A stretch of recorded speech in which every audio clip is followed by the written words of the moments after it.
What's going on, everybody? I'm Johnny Brook. Welcome back to another Crafted Workshop video, and welcome to part number 14 of the Not So Tiny House build series. In this week's video, I'm going to show you how I installed this composite decking on this tiny deck on this tiny house. And while it is pretty tiny, it had an example of pretty much everything you'd run into installing decking on a much larger deck. I used a simple jig to install the decking, and I think it turned out great. So hopefully you guys enjoyed this one, and without further ado, let's go ahead and get started with the video. The first thing to do before installing the composite decking was to prep the deck for installation. And in my case, this included doing a little air sealing around the joists protruding through the sheathing, and then I needed to add some additional deck joists.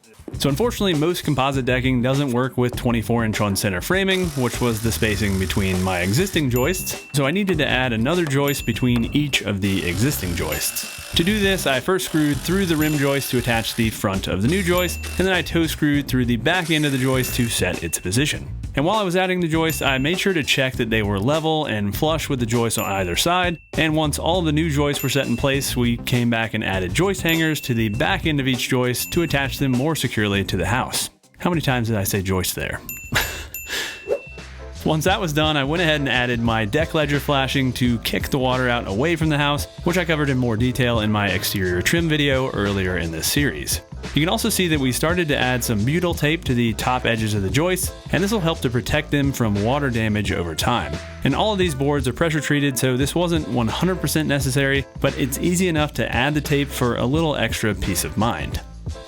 Next, I went ahead and added blocking at each end of the deck where the picture frame mitered boards would wrap around the front edges of the deck. And this piece of blocking will provide support for this piece of decking, and will also support the decking that butts into this piece. And this will make a little more sense when we get to that installation a little bit later.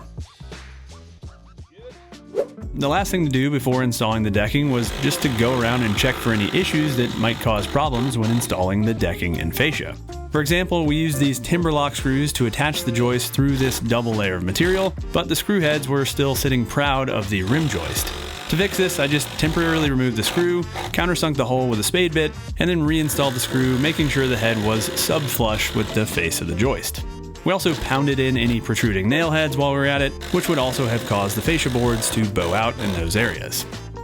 Once that was done, the deck framing was prepped so we could move on to installing the decking. And the first pieces to install were the fascia boards, which will wrap around the rim joist, giving the deck a more finished look. And I couldn't find any composite fascia material in my area, so I instead decided to just use regular composite decking as my fascia material. Because my deck joists were cut down to 10 inches tall and these boards were 5.5 inches wide, I needed to rip a strip off of the deck board so that they'd fit onto the rim joist without overhanging too much. To make that ripped edge match a little bit better, I decided to go ahead and add a roundover using a roundover bit on my router. And this worked well, but it did expose a bit of the core material of the decking, which doesn't match the grain pattern and color on the face of the boards, and this is really barely noticeable in the finished product, but it's something to keep in mind if you need to rip down your boards. With that done, I could finally measure for the first board and get it cut to length. And when measuring here, I needed to take into account a 1/4 inch gap between the end of the deck board and the trim, as well as an additional 1 inch that the beveled end of the board would protrude past the front of the rim joist.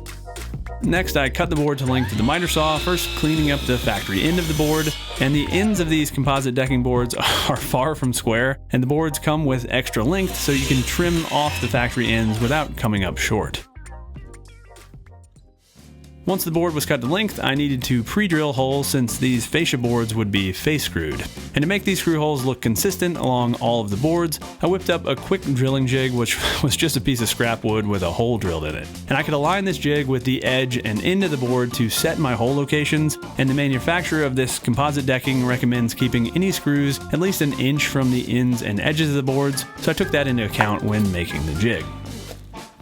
Once the holes were drilled, I pre-drove the Craig deck screws, which are part of the Craig deck jig system, which I used, which I'll show in a bit, and then I added a bit of construction adhesive to the back of the board, which again is recommended by the manufacturer when installing deck boards as fascia boards.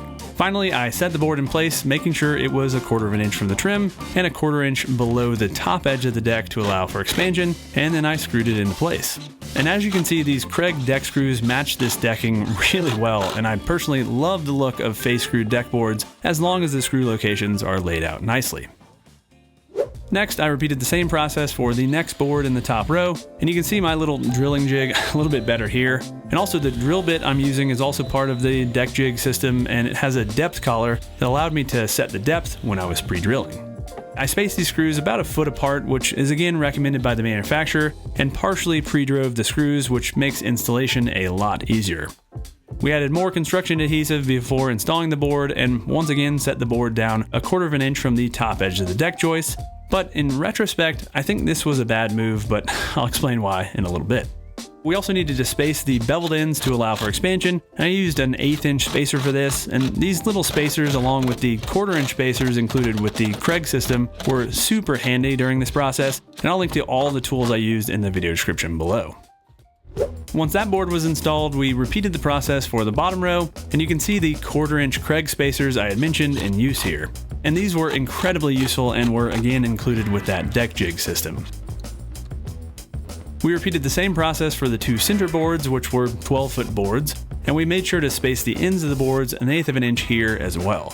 We then repeated the same process at the other end of the deck, wrapping the fascia boards around the corner, and the fascia boards were installed. So these beveled ends are pretty sharp and would be easily damaged if bumped into, so I decided to knock off the sharp edges with a block plane here, but this is really an optional step. I personally think it gives the boards a nicer look, but that's really personal preference. With that done, we could start on the picture frame deck edging, which is really just a fancy way of saying the front boards wrap around the edge of the deck with a mitered end. And measuring for this was a little bit tricky, as we wanted these boards to overhang the fascia by 3/4 of an inch, and to solve this we used a piece of 3/4 inch plywood and a 12-inch speed square to allow me to measure in thin air where the board would end up. I cut the board to length with the miter saw, and then I could get it installed, or at least I could try to install it. So as you can see, leaving that 1/4 of an inch gap between the top edge of the fascia board and the decking really came back to bite me here, as I had a heck of a time keeping the board from tilting as I installed it. Also, this meant that the deck board would be unsupported in this area and would really be overhanging the joist by 1 3/4 inches, which is way more than the manufacturer allows for. So I continued to fight through this first board, not realizing that I had made another mistake here, which maybe you've already spotted. And then I repeated the same frustrating process for the next picture frame board, till I finally threw in the towel and decided to fix the issue. The fix ended up being super simple. We just ripped 1/4 inch strips from the offcuts from the fascia boards and nailed them onto the top edge of the fascia boards. And since everything matches, the strip totally disappears, and this made installing the boards much easier and supported that overhang. I had still yet to see my mistake on the first board at this point, but then finally I saw it. So see, this first board actually needed to be notched around that trim board, not ending flush with it, so that it would end about 1/4 of an inch from the wall of the house, as that's where the deck board in that area would end as well. Thankfully, I had enough of an offcut left over to cut a new piece, and I notched the board around the trim using a jigsaw, making sure to leave that same 1/4 of an inch gap. Before reinstalling the new board, I added my spacer strip and then screwed the board down, only adding 1 row of face screws this time, since I also realized I could use the deck jig to hide the other row of screws. I also realized after reinstalling the new board that my positioning on the first board was off, so I also needed to replace the second board, which did require me going and buying another deck board. Finally, after replacing that board, I could continue on down the deck with the picture frame edge, which was a lot easier now since these were just boards with square ends. Once all the picture frame boards were in, I could come back and lock them in place with hidden screws on the inside edge of the board. And to add these screws, I used the Craig deck jig system, and this jig worked great, and the included drill bit and driver bit were also super handy for the face screws, as you saw earlier. The jig includes areas for setting the stop collar on the drill and driver bits, and this setting is for attaching boards with a non-grooved solid edge, which is what these picture frame boards were. And there's a different setting for grooved edge boards, which I'll show in a bit. After setting the stop collars and testing the jig on a scrap, I could go ahead and get these picture frame boards screwed to the joist, which went super quick with the jig.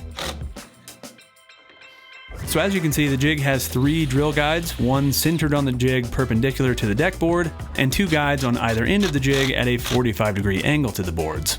And these angled guides allow you to get into tighter areas like up against the wall or inside a mitered corner, but they also allow you to end 2 deck boards on a single joist, which I'll show you here in a minute. I continued on down the deck, attaching the boards to the joist until I got to my first set of butt joints that ended on a joist. So typically, if you were using a hidden fastener system, you would have to double up your deck joists in this area, and you'd also have to route a groove on the inside edge of those boards to accept the hidden fasteners. With this jig, I could just use the angled guides on the jig to securely attach the boards to the joist with no doubling up of my joist and no routing grooves. And given the current cost of lumber prices, this could actually end up being a pretty massive cost savings over using a hidden fastener system, plus it just feels like a major waste of lumber to double up the joist for all of your butt joints. Anyway, I finished up attaching the picture frame boards, and then I could move on to cutting the boards for the field of the deck, which in my case was a whopping single row of decking since this is a very tiny deck on a tiny house. I cut my first board to length, making sure to account for an 1/8 inch gap at either end of the board, and then I needed to go ahead and figure out the size of the row of decking against the house, since that would need to be installed prior to the center row of decking. Once again, I needed to leave a 1/4 inch gap between the deck boards, which was easy to set with the spacers, and I also needed a 1/4 inch gap between the house and the decking. After figuring out my measurement, I could rip the boards for the row against the house to width at the table saw. Once it was ripped to width, I cut the board to length at the miter saw, again cleaning up that factory end, and then I could slide the board into place under the door trim, or at least I tried to slide it into place. So in reality, this gap was way too tight, and I spent way too much time fighting this board into place. So after running into the exact same issue for the second board, I came up with a better method, which was just ripping a 45-degree bevel on the bottom edge of the board to give it more clearance, and then using my block plane to take down any problem areas, and after that the board slid into place super easy. With that last row of boards set into place, but not attached to the joist yet, I could get the boards in the field installed. And once again, I spaced the end of the board 1/8 of an inch from the perpendicular board, and spaced the boards 1/4 of an inch edge to edge using the spacers included with the deck jig. Before attaching these boards, I also needed to adjust the stop collars on the drill and driver bits, since these boards had grooved edges. Setting the stop collar for grooved boards is super simple. You just align the stepped part of the drill bit with the top edge of the groove, and the instructions that came with the jig show this process really clearly. And I would have used all solid edge boards, but unfortunately they weren't available in these same lengths, so I had to go with grooved edges to keep from wasting a bunch of material. After setting the collars, I could attach the boards to the joist, first attaching them towards the already set boards so that I had something to push against when using the jig. I also had to get a little creative here since I was using this jig right up against the house, but thankfully I had this drill with a right angle attachment, which made it pretty simple. And you can buy a right angle attachment for pretty much any drill, and I definitely recommend picking one up for installing these last rows of decking closest to your house if you're going to use this jig. Once those screws were added, I could use the jig facing towards the house, which was obviously super simple. I repeated the process for the other two boards in this row, and then before attaching the last row of decking closest to the house, I got a little sidetracked with this retaining wall and paver patio project I've been working on, which I'll have videos on in the next few weeks. But needless to say, the deck looked a little different once I finally got to fastening those last few boards. I used the same 1/4 inch spacers to set the position of the boards, and I did need to add one row of face screws to these last boards to set them in place. And once those screws were added, I could call on the deck jig one last time to attach the other edge of the boards permanently. And with that, the composite decking was installed on this tiny deck on my tiny house. Alright, hopefully you guys enjoyed this one. As you can probably tell, I've also been working on another big outdoor project, this retaining wall and paver patio. This was a huge undertaking. If you don't want to miss the videos on those projects, which will be coming out in the next couple of weeks, go ahead and get subscribed and ring that notification bell. Also, as always, I'll have links to all of the tools and materials I used on this project down in the video description below. Alright, thanks for watching, y'all, and until next time, happy building.